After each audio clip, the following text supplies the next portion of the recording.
Welcome back to Bedtime Blocks.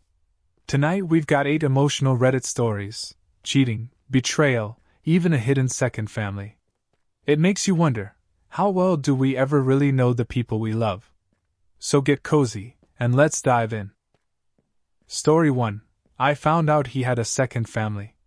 I used to believe secrets had a smell. Like the faint scent of perfume clinging to a shirt that isn't yours, or the lingering smoke from a cigarette when you know your partner doesn't smoke.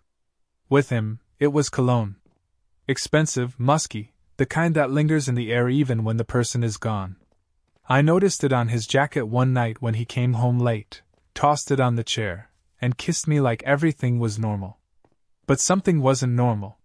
He'd been distracted for weeks, answering his phone in the hallway, taking calls in the car, locking his screen when I walked into the room.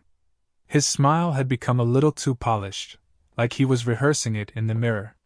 I told myself it was stress from work, that he was just tired, but my gut kept twisting tighter. The moment that broke me was stupid, almost laughably small. I was on his laptop, just trying to order groceries, when a message notification popped up on his email. The subject line said, "School pictures are ready to view." At first, I thought it was spam. But the preview showed 2 kids, a boy and a girl, in matching blue polos, their faces blurred but unmistakably related to him. Same eyes. Same grin. My heart actually skipped. I clicked before I could stop myself. Full photos loaded, his kids. Kids I had never seen before. Kids I didn't even know existed. I sat there frozen, staring at their smiles, while my reflection in the black screen around them looked like a stranger. I didn't know whether to scream, cry, or laugh at the insanity of it. And that was the moment I realized, the man I'd built my life with wasn't just lying about late nights at work. He had another life. Another family. But I didn't yet know just how deep the lies went. The first night after discovering those photos, I barely slept. Every time I closed my eyes, I saw those kids' faces. His kids. It felt like my reality had been cracked open, and I was standing in the middle of 2 worlds, not knowing which one I belonged to anymore. When he came home the next evening, I forced myself to stay calm. I watched him as he loosened his tie, kicked off his shoes, and asked what was for dinner like nothing was wrong. I studied him the way you study a stranger on the street, searching for clues, trying to figure out who they are beneath the mask. "Rough day?" I asked. "Same as always," he said, smiling tiredly, pouring himself a drink. The lie was right there, slick and effortless. I wanted to throw the laptop at him, to shove the pictures in his face and scream, "Explain this." But something held me back. Maybe it was shock, maybe fear. Maybe I wanted to catch him on his own terms, not give him the chance to twist it. So instead, I started digging quietly. I checked his phone when he showered. Scrolled through his call history. Most numbers were unfamiliar, but one repeated constantly. I dialed it on my own phone with my hands shaking. A woman answered. Her voice was warm, gentle, the kind of tone you'd use if you were juggling kids while answering. "Hello?" she said. I panicked and hung up. My breath came in short bursts, my chest tight. But her voice stayed with me, haunting me like an echo. He came out of the shower moments later, hair damp, humming like his world was perfectly fine. I smiled back at him, teeth clenched so hard it hurt. I knew I couldn't keep pretending forever. But I also knew, if I confronted him too soon, he'd find a way to bury me in his lies. So I decided to play along, at least until I knew the whole truth. It's strange how quickly suspicion becomes routine. I started living 2 lives of my own, the one he saw, where I smiled and nodded and cooked dinner, and the one behind his back, where I tracked every move he made. One night, when he said he had to work late, I followed him. My hands were slick with sweat on the steering wheel, heart hammering like I was the one cheating. He drove across town, past the office building where I thought he worked, into a quiet neighborhood lined with trimmed hedges and white fences. He pulled into the driveway of a modest 2-story house. I parked far enough to stay unseen and watched. He got out, loosened his tie, and walked toward the front door. My throat closed when the door opened. The same woman whose voice I'd heard on the phone stood there, her hair tied up, holding the little boy from the photos. The boy shouted, "Daddy!" and leapt into his arms. I couldn't breathe. He kissed the boy's forehead, then leaned in to kiss the woman like it was the most natural thing in the world. She laughed at something he said, the sound light and familiar, and they went inside together. The door closed. The lights came on. A family picture. My husband's family picture. I sat in my car for what felt like hours, numb, staring at the windows glowing with warm light. That house looked like home. And I was suddenly terrified that I was the intruder, the outsider. The thought struck me, maybe I was the second family. Maybe they came first. The rage hit after the numbness. My fingers dug into the steering wheel so hard my nails left dents. My stomach churned with betrayal, with humiliation. He had made me into the fool, living a life half built on lies. By the time I drove away, I knew one thing for certain. I wasn't going to let him keep both lives. I just hadn't decided yet how to take his perfect little secret apart. The confrontation didn't happen the way I imagined. In my head, I pictured myself strong, controlled, dropping the evidence on the table and watching him crumble. But reality was messier. It was a Saturday morning when he made the mistake. He left his phone on the counter while he took out the trash. A message lit up from her. "The kids can't wait for you tonight. Love you." I didn't even need to open it. My body moved before my brain did. When he walked back in, I held his phone up like a weapon. "Who are they?" I asked, my voice shaking. He froze. "What?" "Don't lie to me." "The kids. The woman. The house. Who are they?" Color drained from his face. For the first time, his perfect mask cracked. He stammered, reaching for words, but none came out. That silence was louder than any confession. You followed me?" he finally whispered. "You made me." I snapped. My hands were trembling, my heart pounding against my ribs. "How long have you been doing this to me?" "To us?" He looked down, jaw tight, and muttered, "It's complicated." The rage exploded. "Complicated? You have a whole family. Children. You've been living two lives like I'm some backup plan." He tried to calm me, stepping closer, but I pulled back. The sight of him made my skin crawl. His excuses started spilling out. How it wasn't what I thought, how he never meant to hurt me, how he loved us both. That line shattered me. Loved us both. Like love was something you could split evenly across two households, two sets of promises, two lies stacked on top of each other.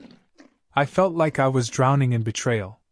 My legs gave out, and I sank onto the chair, staring at the man I no longer recognized. That's when he dropped the real bomb. He whispered, "I was going to tell you, but she doesn't know about you." The air left the room. I thought I'd misheard. "She doesn't know about me?" He looked desperate, cornered, but his voice was steady. "You're the secret. You're the one I kept hidden. I didn't want to lose them. I didn't want to lose you either." The words cut deeper than anything else. For months I'd been terrified I was the fool, the backup. And now it was worse. I wasn't even acknowledged. I was the shadow life. Tears blurred my vision, hot and bitter. "So what am I to you, then? Your hobby? Your distraction when you're bored of playing husband and father?" He opened his mouth, but I didn't let him answer. I didn't want his lies anymore. That weekend I packed my bags. Every sweater folded felt like ripping a piece of myself out of that house. I didn't even wait for him to get home. I left his key on the counter, walked out the door, and didn't look back. I stayed with a friend while I pieced myself back together. For weeks, I replayed everything, every kiss, every laugh, every late night, and wondered how many belonged to me and how many were stolen from her. I never told her. I thought about it, God, I thought about it so many times. But in the end, I decided she'd find out the same way I did, through the cracks in his lies. It wasn't my job to blow up her world when mine was already in ashes. Sometimes I still wonder if she knows. If the boy and girl have asked why their father disappears on certain weekends. If she's smelled perfume that isn't hers. But I also know this: secrets rot everything they touch. And one day, whether through me or someone else, his two lives will collapse into one. And he'll have to choose who's left standing in the rubble. Story 2. He took the kids. The morning he left started like any other. Cereal bowls clinking, cartoons humming softly from the living room, the smell of coffee drifting through the kitchen. It was so normal it makes me sick to think about now. I had no clue he was about to rip my life in half. He kissed me on the cheek as I flipped pancakes, said he'd take the kids out for a fun day. I smiled, grateful for a break, and watched him bundle them into coats, tying their shoelaces with gentle patience. Our daughter clutched her stuffed rabbit, our son chattered about playgrounds, and I felt that warm, dizzy pride of a family working in rhythm. But by noon, when they hadn't come back, the warmth turned to unease. My texts went unanswered. My calls rang out. At first, I told myself maybe they'd gone to the movies. Maybe ice cream after. Maybe his phone died. Hours passed. By the time the sun dipped low, anxiety sharpened into panic. At 7, I called his sister. She hesitated too long before saying, "I thought you knew." "Knew what?" My voice cracked. "They're staying with him. He said it wasn't safe for them at your place anymore." My knees buckled. I clutched the counter, heart slamming. "What do you mean not safe? What the hell is she talking about?" She mumbled something about lawyers, custody, temporary arrangement. My ears roared. My vision tunneled. He had taken them. My babies. And the world as I knew it collapsed in one ordinary Saturday. The first night without them was unbearable. Their rooms were too quiet, their toys scattered like little ghosts across the floor. The stuffed rabbit lay abandoned on the couch, its button eye staring at me like an accusation. I didn't sleep. I sat on the edge of my daughter's bed, holding her blanket to my face, inhaling the faint smell of her shampoo, and sobbing until my chest ached. I kept checking my phone, hoping for a message, a call, anything. Nothing came. The next morning, I drove to his apartment. My hands shook on the steering wheel the whole way. When he opened the door, our son peeked out from behind his leg, smiling like this was some kind of adventure. My daughter clung to him, rabbitless, eyes wary. "You can't just take them," I snapped, voice breaking. "I can't," he said evenly. "And I did." Rage surged. "They're my kids too. And they're safer here," he shot back. "Safer?" The word felt like a knife. "What are you telling people about me?" He sighed, looking so maddeningly calm. "That you're unstable. That you've been neglectful. That sometimes you drink too much." I gasped. "That's not true." "Doesn't matter," he said. "It only has to look true." Behind him, our daughter whispered, "Mommy?" Her voice cracked like glass. He closed the door before I could answer. And in that moment, I realized this wasn't just about a fight. This was war. The lawyers came next. Papers on thick white stocks slid under my door, filled with words meant to strip me of motherhood in neat legal paragraphs. He filed for full custody, citing emotional instability and unsafe environment. Every lie was dressed up in professional language, polished until it gleamed. I wanted to scream the truth from the rooftops. That I never hurt our kids. That I tucked them in every night, kissed their foreheads, packed their lunches, braided my daughter's hair with shaky fingers. But in courtrooms, truth isn't enough. It's about evidence, perception, who tells the cleaner story. My lawyer told me to stay calm, to gather proof. "Judges don't like theatrics," she said. But how could I stay calm when my children were being stolen with signatures and stamps? I started documenting everything: photos of their bedrooms, receipts from pediatric visits, texts where he praised me as a mother. At night, I'd scroll back through years of family photos, my kids' smiles lit up on beaches, birthdays, Christmas mornings. Proof, I told myself. Proof that I was good. But then his narrative began spreading. Friends pulled away. Neighbors looked at me with pity, like maybe they believed him. Like maybe I was the kind of mother who deserved to lose her kids. The isolation crushed me. The house echoed with absence. Every toy left behind felt like an accusation. And the worst part? I started to wonder if he'd win. Court day came with its sterile silence, the smell of old wood, the shuffle of papers, the judge's impassive stare. He sat across from me, looking polished, sympathetic, like the picture of a devoted father.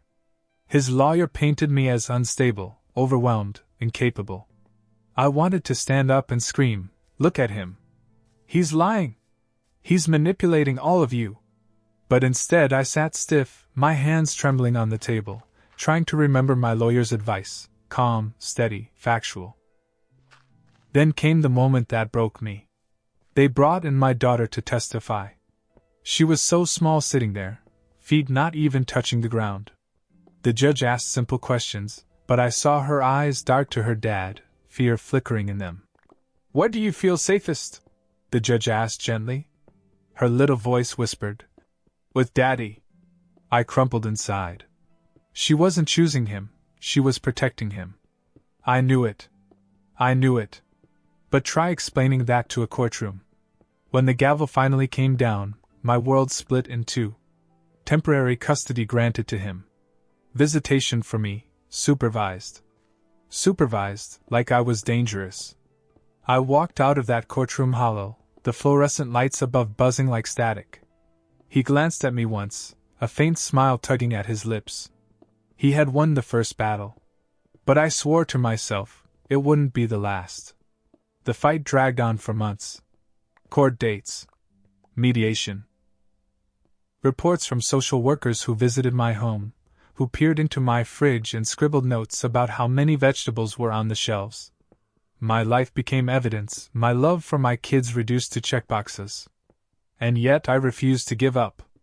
Every visitation, I showed up early, dressed neatly, toys and snacks in hand. I smiled through the sting of supervision, hugged my children tight, whispered that I loved them. I made sure they knew, no matter what stories he told, no matter what walls were built between us, I was still their mother. One evening, during a supervised visit, my daughter slipped her stuffed rabbit into my bag when she thought no one was watching. Later, I found it and burst into tears. It was her way of saying, "I still need you. I still believe you. The war isn't over." Some days I feel like I'm clawing at brick walls with bare hands. Other days I feel stronger, sharper, more determined. Because he may have taken the kids. He may have twisted the truth into something sharp and ugly. But I still have the one thing he can't steal from me, my love for them. And love, I'm learning, is evidence too. Story 3. My brother slept with my girlfriend. Some betrayals you can see coming. The late-night texts, the sudden secrecy, the gut feeling that something is off. But this one? I never saw it. Not in a million years. It was my birthday. I remember the smell of grilled burgers, the crackle of music from a Bluetooth speaker, the way the backyard glowed with string lights I'd hung myself. My girlfriend, Anna, leaned against me, her hand tucked into mine, while my brother Jake clinked beers with me, grinning. Family, love, celebration, it should have been perfect. The truth didn't come out that night. It came weeks later, in the ugliest, most accidental way possible. Anna left her phone on the counter while she showered. I never went through her stuff, never had a reason to, but the screen lit up with a message from Jake. Just his name, nothing else, but my stomach dropped. Out of curiosity, or paranoia, I tapped it. The thread scrolled up with messages that made my skin crawl. "Last night was amazing. We can't keep sneaking around forever. He'll find out eventually." I froze. My brain couldn't process it at first. This had to be a joke, a prank, some sick misunderstanding. But the words were there in black and white. My girlfriend and my brother. Two people I trusted most in this world. My throat closed, my chest tightened. The shower ran in the background, oblivious, while I stood there clutching her phone like it was poison. And in that moment, one thought burned through the shock. How long has this been going on behind my back? I confronted Anna first. She came out of the shower in a towel, humming, steam trailing behind her. When she saw me holding her phone, her smile faltered. "What's this?" I asked, voice shaking but low. She froze. Her eyes flicked to the phone, then back to me. "I can explain." "Explain what?" "That you've been sleeping with my brother? That every time you kissed me, you had his taste still on your lips?" Her face crumpled, but she didn't deny it. She didn't even try. Instead, she reached for me. "Please, it happened. It wasn't supposed to." "Not supposed to?" I laughed, bitter and hollow. "How many times does something have to happen before it becomes a choice?" Tears welled in her eyes. "I love you. I swear I do. But Jake, it was different. I don't know how to explain it." Hearing my brother's name come out of her mouth like that made me want to vomit. I backed away, shaking my head. "Get dressed," I said coldly. "And get out." She tried to protest, tried to tell me it was just a mistake, but I couldn't hear it. My ears roared, my heart pounded. The woman I thought I'd marry was just another liar, and the person she betrayed me with wasn't some stranger. It was my own blood. When the door slammed shut behind her, silence filled the apartment. But inside me, it wasn't silence. It was fury. Because I knew Jake was next. Facing Jake was worse. He didn't even flinch when I showed up at his place, didn't even look guilty. He smirked, like he'd been waiting for this moment. "You found out, huh?" he said casually, leaning against the counter. That smug tone snapped something in me. "You're my brother," I spat. "How could you do this to me?" He shrugged. "She came onto me first. What was I supposed to do?" I saw red.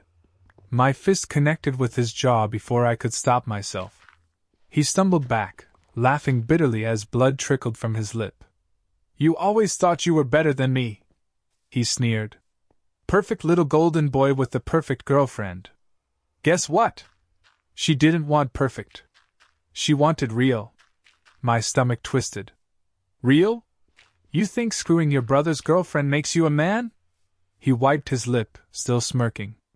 "All I know is she came back to me, again and again. That should tell you something." The words gutted me. Each one felt like a knife twisting deeper. I wanted to hit him again, to break his jaw so he'd never speak her name again. But instead I staggered back, shaking with rage. "You're dead to me," I said through clenched teeth. He only laughed, the sound echoing in my ears long after I slammed the door behind me. And for the first time in my life, I understood that family wasn't always something worth saving. The fallout was brutal. Word spread through friends and family like wildfire. Suddenly, every gathering, every phone call, was poisoned with whispers. My parents begged me not to let this ruin the family. My mom cried, saying, "Jake made a mistake, but he's still your brother." A mistake? I wanted to scream. A mistake is forgetting someone's birthday. This was betrayal, deliberate, repeated, cruel. Meanwhile, Anna kept reaching out. Late-night texts, voicemails where she sobbed. "Please, I miss you. It was a mistake, I was confused." I deleted them without listening. But it didn't stop the loneliness. Nights stretched long and empty. The bed felt colder, the silence heavier. Betrayal has a way of hollowing you out, leaving nothing but echoes of what used to be. I started replaying every memory. The time Jake covered for me when I snuck out as a teenager. The time Anna said, "I've never felt this safe with anyone before." Were those moments real, or just setups for this knife in the back? The questions ate at me until I realized something. Closure wasn't coming from them. I'd never get a real apology. Never get the truth. If I wanted to heal, I had to stop looking for answers in the people who broke me. So I cut them both off. Completely. It's been a year now. The wound isn't gone, but it's scarred over. Jake still tries to slither back into family gatherings, pretending nothing happened. I don't speak to him. I don't even look at him. Our parents hate it, but I've accepted that blood isn't thicker than betrayal. Anna moved out of state. Sometimes I wonder if she's with him, but I shut the thought down before it can spread. Wherever she is, it doesn't matter. She's not in my story anymore. I've built new routines. Therapy, gym sessions, long nights talking with friends who stuck by me. Slowly, I've started dating again, though trust is harder now. Every smile, every touch I question. But I'm learning. Healing isn't fast, but it's steady. What still haunts me is how easily it all crumbled. How two people I loved most didn't just betray me, they didn't even hesitate. And maybe that's the cruelest lesson of all. Sometimes, the knife in your back doesn't come from an enemy. It comes from the hand you'd have trusted your life with. But here's the thing, scars don't just mark you. They remind you that you survived. And I did. Story 4. She tried to ruin my promotion. You think you know someone after 3 years together. You think you know their smile, their quirks, their little jealous streaks. But you don't expect them to weaponize your career just to keep you small. When the promotion came up at work, it felt like the universe was finally throwing me a bone. Late nights, missed weekends, stress-induced headaches, it all led to this chance. My boss had hinted that I was the frontrunner, that my dedication hadn't gone unnoticed. I floated home that evening, excited to tell her. Instead of sharing my joy, she frowned. So, you'll be working even more? I laughed nervously. It's a management position, babe. It's everything I've worked for. She forced a smile, but her eyes stayed sharp. I just don't want you changing. We barely get time together now. I brushed it off as nerves. But then little comments started slipping. You sure you're ready for that kind of responsibility? Or, don't get your hopes up too high. Disappointment hits harder when you fall. At first, I chalked it up to insecurity. Maybe she was scared I'd outgrow her. But then things escalated. I came into work one Monday to find an anonymous email had been sent to HR. It accused me of harassment, of manipulating junior staff, of fostering a toxic environment. My blood ran cold as I read it. I hadn't done any of those things. Not even close. But HR had to take it seriously. They called me in, asked questions, combed through my history. And when I saw the phrasing in that email, phrases she used all the time, my stomach dropped. It wasn't anonymous. It was her. The investigation dragged on for weeks. Every day, I walked into the office with eyes burning into me, colleagues whispering behind their hands. My work, my reputation, everything I'd built, teetered on the edge of collapse. At home, she played innocent. Rough day? She'd ask, feigning concern, pressing a glass of wine into my hand. I'd study her face, searching for guilt, but she looked so convincing I almost doubted myself. Almost. One night, I couldn't hold it in anymore. Did you send something to my HR? I asked. She blinked, feigning confusion. What are you talking about? I leaned closer. Don't lie to me. The wording in that email, it was yours. You've said those exact words to me before. Her lips tightened. For a second, I saw it, pride, satisfaction. Then it vanished behind a mask of indignation. You think I'd sabotage you? After everything I've done for you? I wanted to scream. To call her out. But part of me still hoped I was wrong. Still hoped the woman I loved wasn't capable of destroying me for selfishness. But then another email hit HR. This time, it was about financial misconduct. Allegations of falsifying expense reports. Completely baseless. Completely fabricated. And I knew, without a doubt, she was behind it. The worst part? She was winning. HR suspended the promotion process until the concerns were resolved. I watched weeks of effort crumble in slow motion. Every day I felt smaller, weaker, angrier. Meanwhile, at home, she grew bolder. Little digs turned into open jabs. Guess they didn't think you were leadership material after all. Or, maybe this is for the best. You're not cut out for that kind of pressure.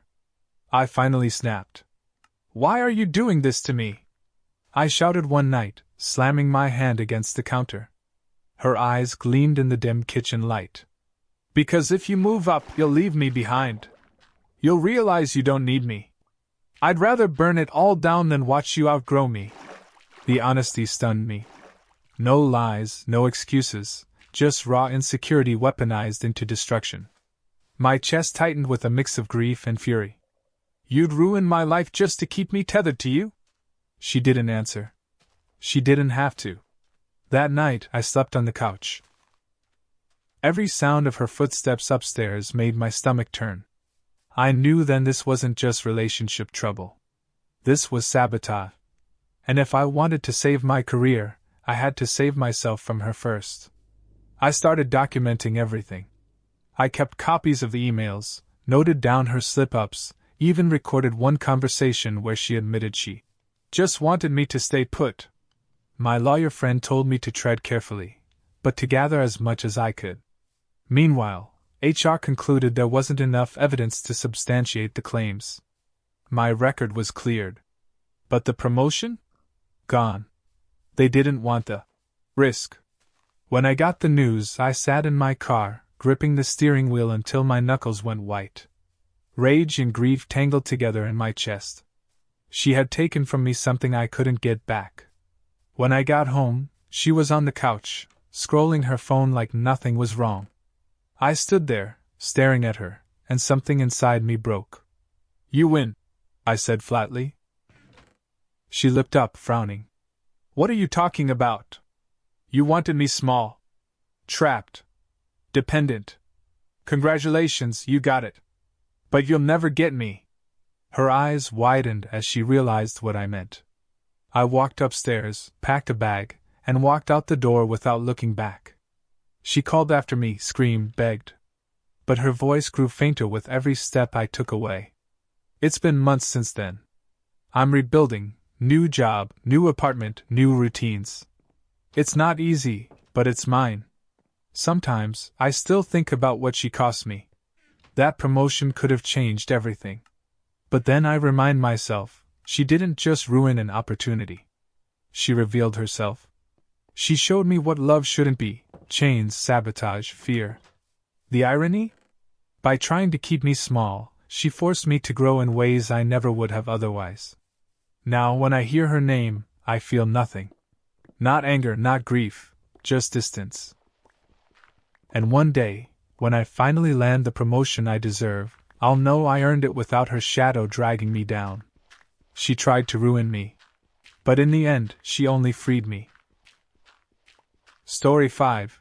He hid his criminal record from me. I used to think secrets were small things, white lies about being fine when you weren't, or forgetting to mention an old fling. I never imagined the man I loved was carrying a secret big enough to rewrite his entire past. We met on a dating app, of all places. His profile was clean, simple, almost boring. No shirtless selfies, no wild party pics. Just a man who said he loved dogs, Sunday mornings, and Italian food. I found that refreshing. We clicked instantly, and within weeks we were inseparable. He was charming but grounded. Always steady, always calm. He made me feel safe, which was something I hadn't felt in a long time. When he moved in 6 months later, it felt natural. We blended our lives, shared bills, argued about laundry, normal couple stuff. But then little things began to slip. He avoided certain topics like high school or old friends. He never wanted to post pictures of us online. He flinched when a police car drove past, even if it wasn't close.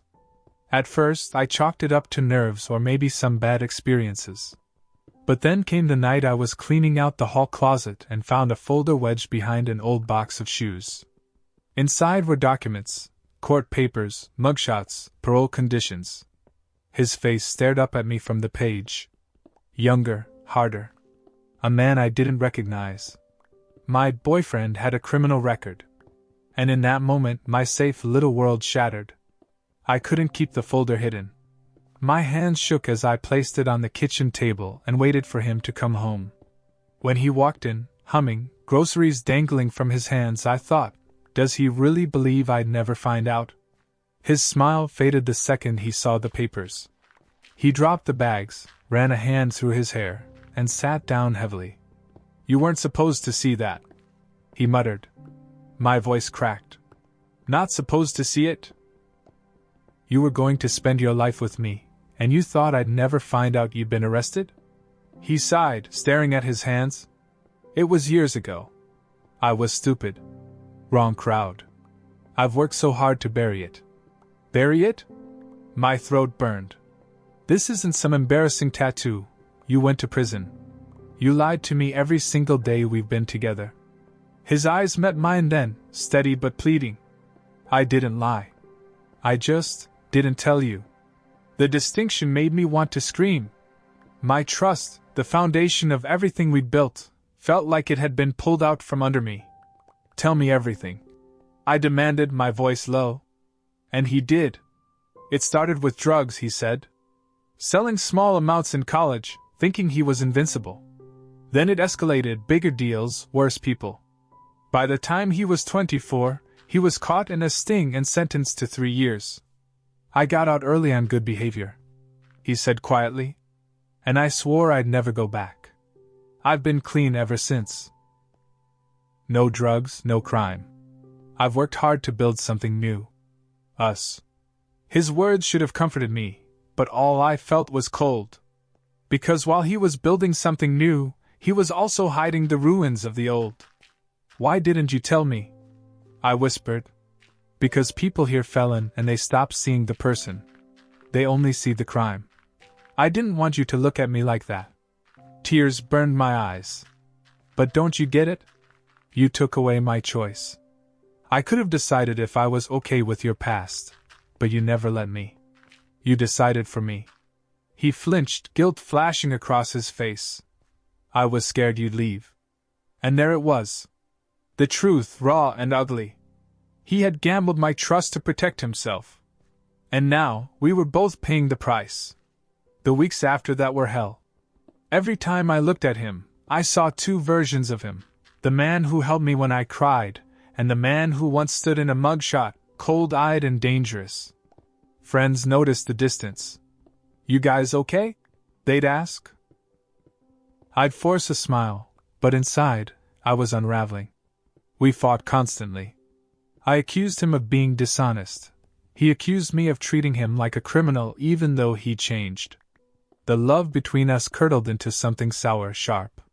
One night, during a fight that shook the walls, he shouted, I told you because I love you. I fired back. No, you told me because I found out. Silence followed, heavy and suffocating. He moved to the couch that night. The gulf between us widened until it felt like a canyon. And in that canyon, I asked myself a question I never thought I'd ask. Can love survive when the foundation is built on lies? In the end, it wasn't the crime that ended us. It was the secrecy. I could have accepted his past. I could have respected the man he'd become. But I couldn't forgive the way he built a life with me on half-truths, like I wasn't strong enough to handle the full story. I packed my things slowly, deliberately. He watched, silent, eyes hollow. When I reached the door, he whispered, I really did change. I paused, my heart aching. Maybe you did. But you never gave me the chance to love the real you. And then I left. It's been months now. I still think about him sometimes, wonder if he's okay, if he's still trying to build a clean life. But I don't regret leaving. Because I learned something important. People aren't ruined by their past mistakes. They're ruined when they keep lying about them. And I refuse to build my future on ruins. Story 6. He tried to ruin me, so I ruined him. You never forget the moment someone decides you're their enemy. It's not always loud. Sometimes it's quiet, subtle, a shift in tone, a smirk that lingers too long.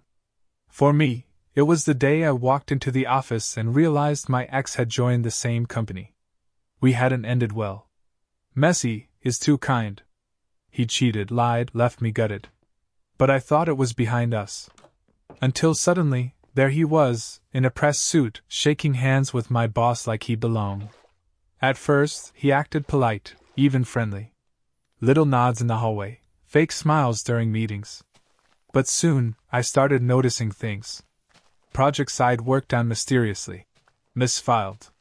Clients who suddenly had complaints I'd never heard of. My boss asking me why I was falling behind. And then came the whispering. I'd walk into the break room, and voices would hush. Colleagues gave me looks, pitying, suspicious. Something was spreading, something toxic. I confronted a friend over drinks. After a long pause, she admitted it.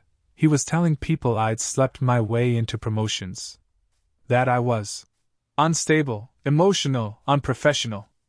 I felt the blood drain from my face. He wasn't just here to work. He was here to destroy me. And that's when I made a decision. If he wanted war, he was going to get it. The first step was silence. He expected me to fight back loud, to lose my cool. Instead, I smiled through clenched teeth, nodded politely, and let him think he was winning. Behind the scenes, I started documenting everything. Every shady comment, every missing file, every email with his fingerprints on it. I built a quiet arsenal, a paper trail he didn't know existed. Meanwhile, he grew bolder. At a client dinner, he joked that I was high-strung, that maybe I couldn't handle the stress. The laughter stung, but I logged it. At work, he CC'd higher-ups on emails subtly undermining me. I responded calmly, professionally, never taking the bait. But inside I seethed. This was the man who once swore he loved me. Who once held me in the dark, whispered promises. And now he wanted to break me down until there was nothing left. The turning point came when he pushed too far. He tried to pin a failed project on me, claiming I'd missed deadlines. He didn't know I'd saved every timestamp, every email proving otherwise. I dropped the evidence in front of my boss. Watched her expression harden as she compared his words to my receipts. The tide shifted that day. And I realized I wasn't just surviving his attacks anymore. I was setting up his fall. I dug deeper. If he was willing to lie about me, what else was he hiding? I started asking questions quietly. Colleagues he'd worked with before, clients he handled. The stories trickled in. Shady expense reports, flirtations that crossed lines, promises he never kept. Then one night, while finishing late, I passed his desk. His computer screen was open, carelessly left on.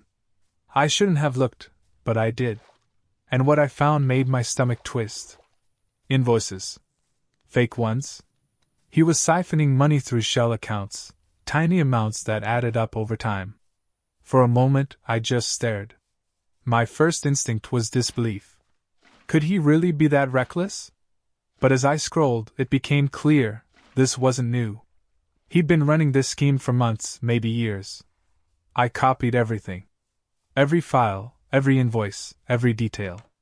My hands shook, but my mind was steady. Because now I wasn't just defending myself. I was holding the match that could burn his whole world down. The next few weeks, I played it carefully. Too carefully, maybe. Every time he smirked in meetings, every time he undermined me, I had to bite back the urge to slam the evidence down in front of everyone. But patience has power.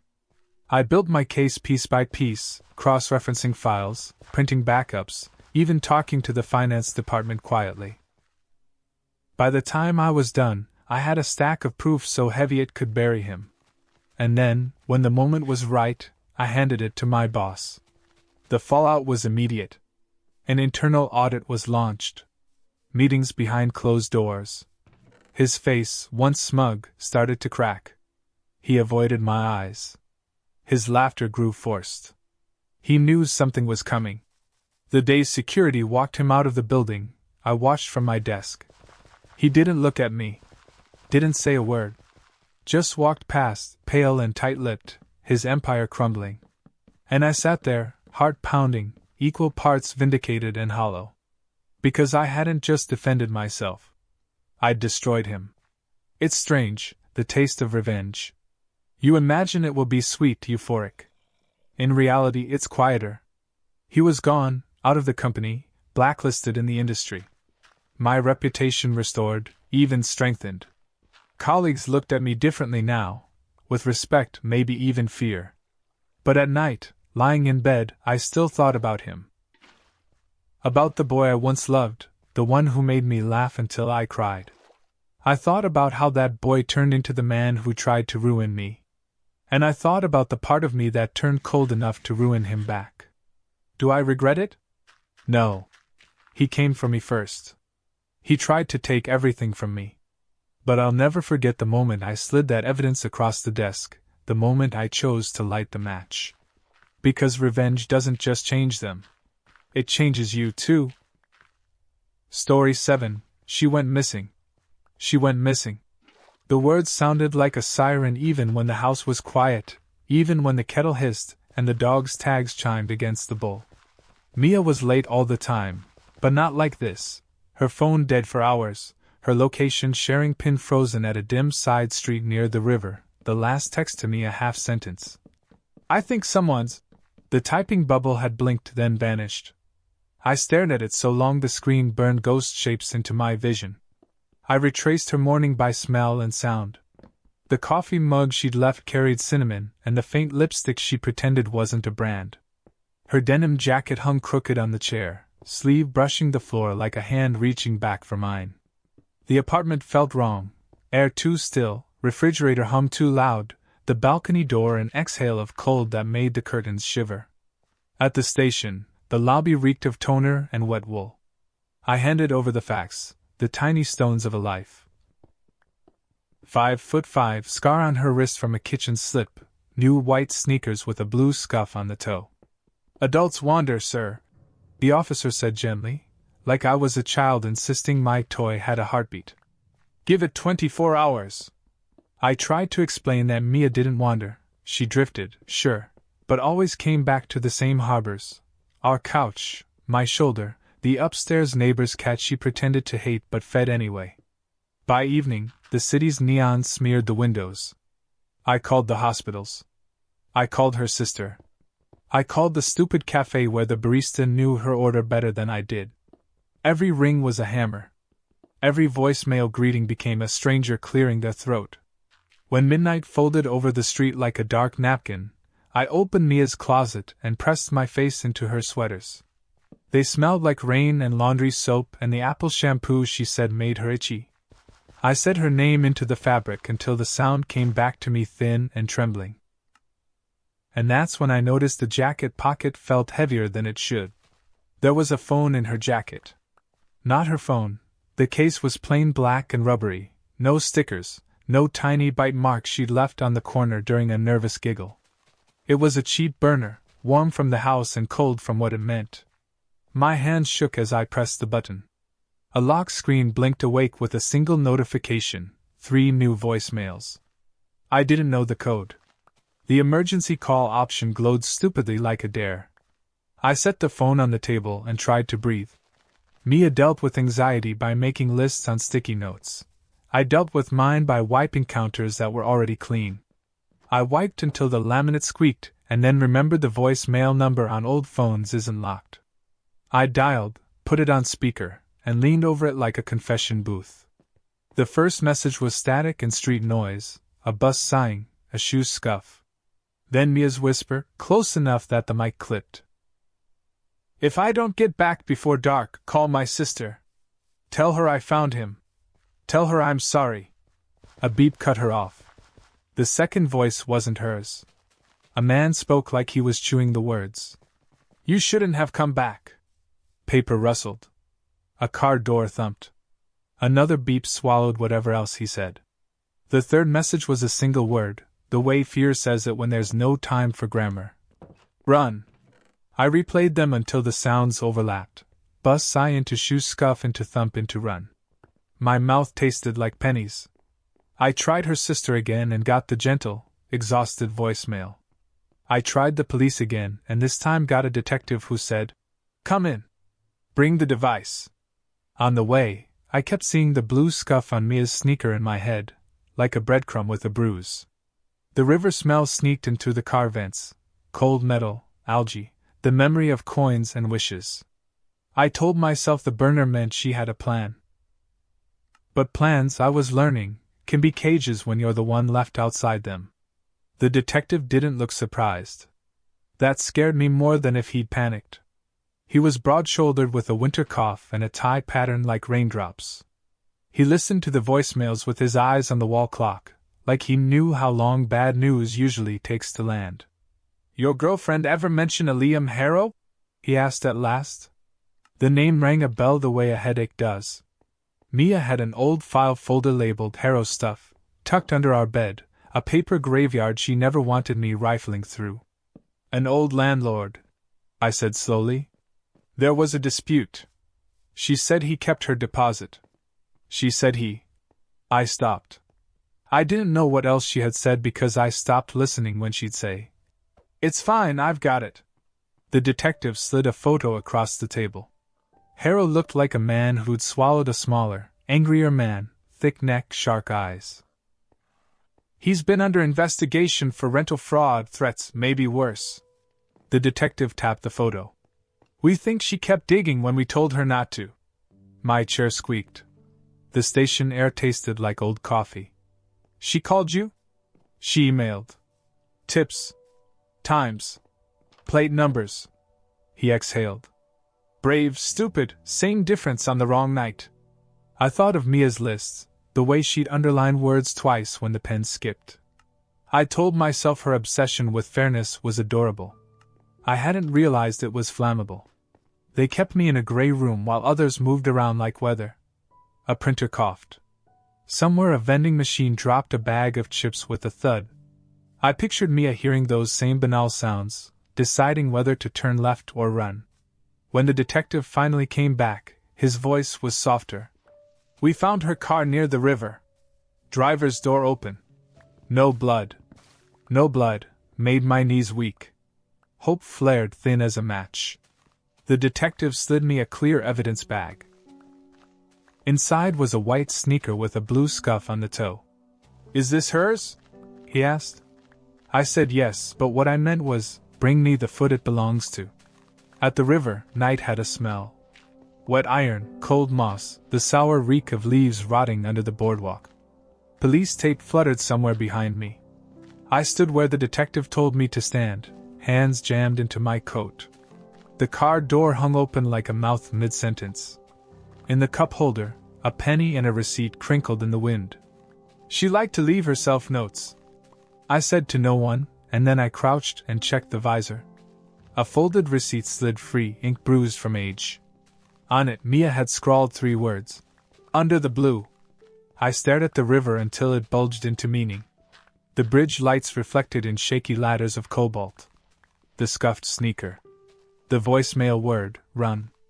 I walked the boardwalk counting bolts until I found one painted city maintenance blue. Beneath the plank, duct taped to the support, was a waterproof pouch. Inside, copies of emails to the detective, photos of cash pickups, a plate number circled in rage, and a key, small, brass, mean.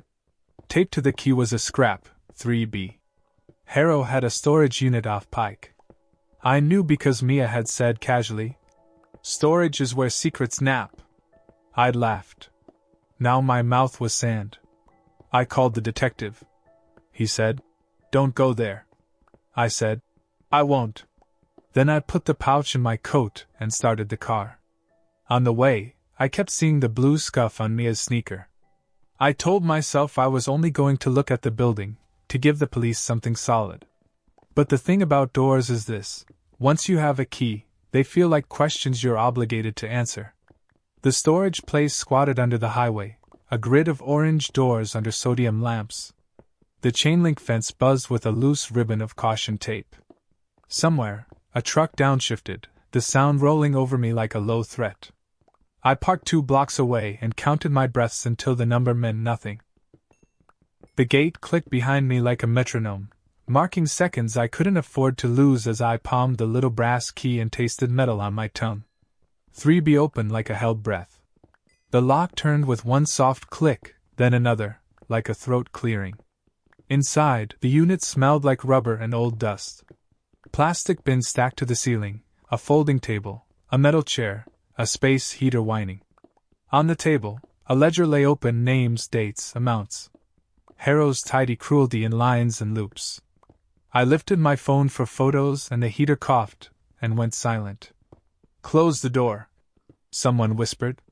I spun so fast the key bit my palm. Mia stepped from behind the bins, hair matted, a bruise blooming on her cheek like spilled ink. She held a crowbar in one hand and my name in the other. Whisper. When she saw my face change, something loosened. She set the bar down and came to me, fingers shaking as they counted my ribs like proof. I held her and felt her heart sprint. I led him here, she said into my coat. I made him think I'd dump the files tonight. He'll come back for them. For me. Every instinct screamed to run. But the unit was a confession booth, and we finally had the words.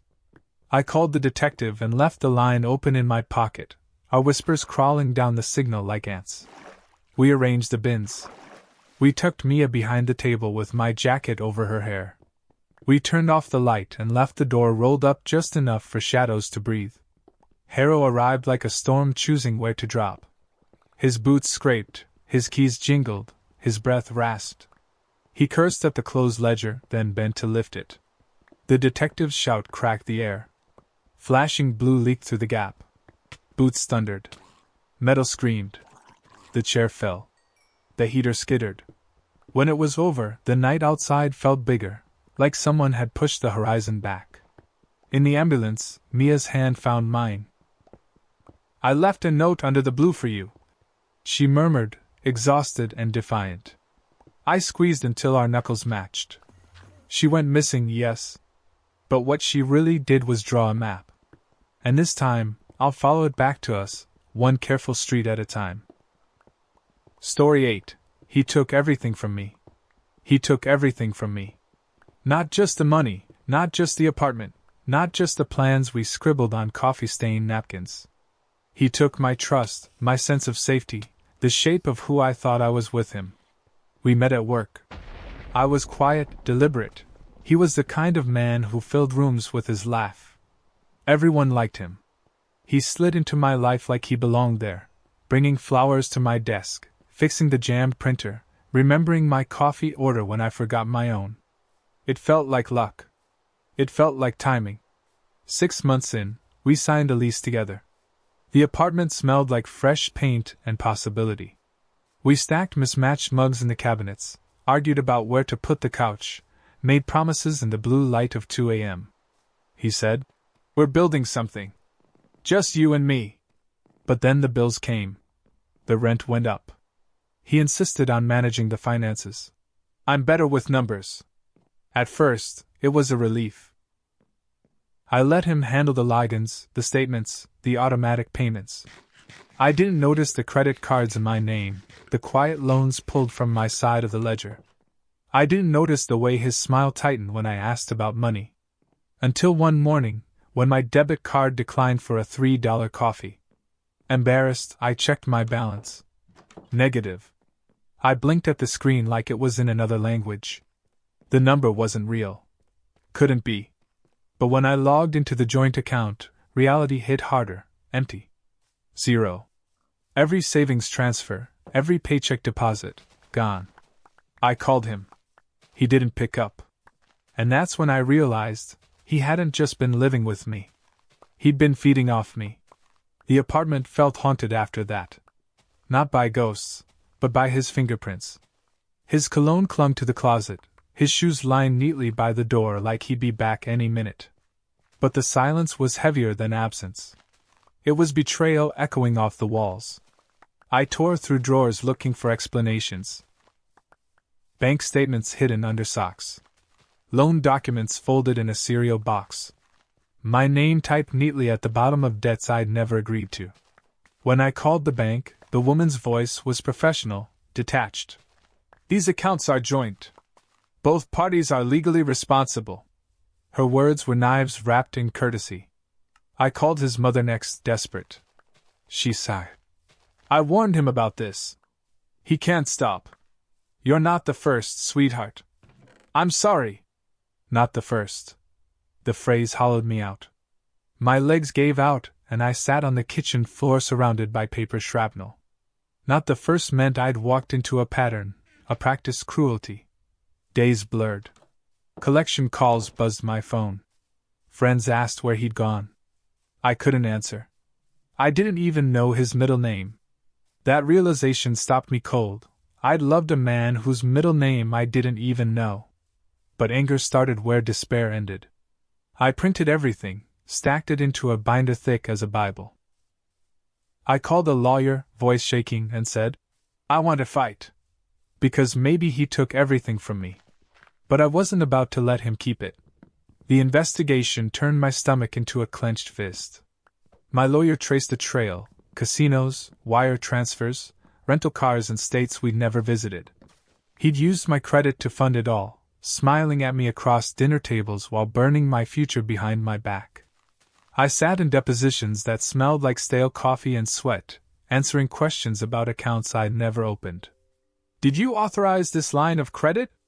Did you sign this form? My answers were always the same: no, no, no. Each no felt like a nail in the coffin of the woman I used to be, trusting, naive, stupidly in love. But slowly, the tide shifted. Surveillance footage of him withdrawing cash with cards in my name. Hotel receipts signed in his sloppy handwriting. Emails where he joked with a friend about milking her dry. Every piece was a stone, and together they built a wall around him. The day they arrested him, I stood outside the courthouse. He glanced at me once, handcuffed, smirk gone.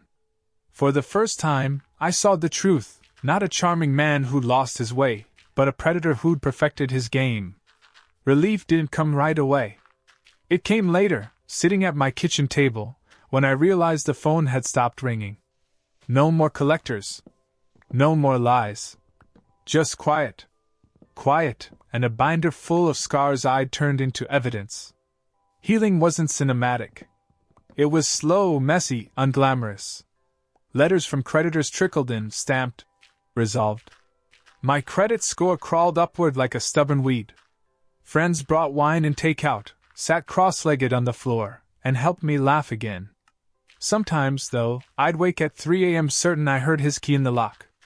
My body remembered before my brain did, heart racing, hands sweating, every nerve on alert. But the door stayed shut. The only footsteps were my own.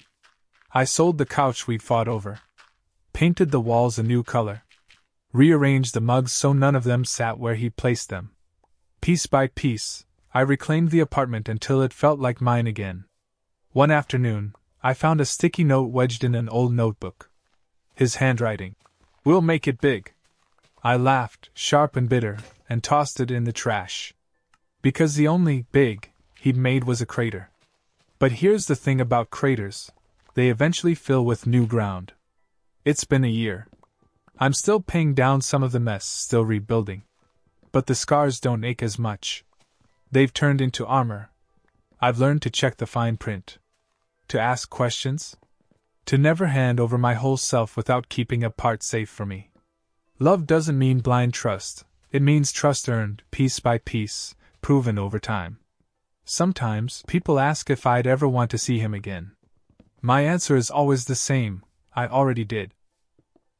In the courtroom, in handcuffs, stripped of the mask he wore so well. That was closure enough. He took everything from me once. But now, when I look around at the life I'm slowly, stubbornly rebuilding, I see something he'll never touch again. Because the one thing he couldn't take was my will to start over. And that's worth more than all the money he stole. And that's all for tonight. If these stories pulled you in, don't forget to like the video and hit subscribe. It really helps keep these stories coming. And let me know in the comments which story hit you the hardest tonight.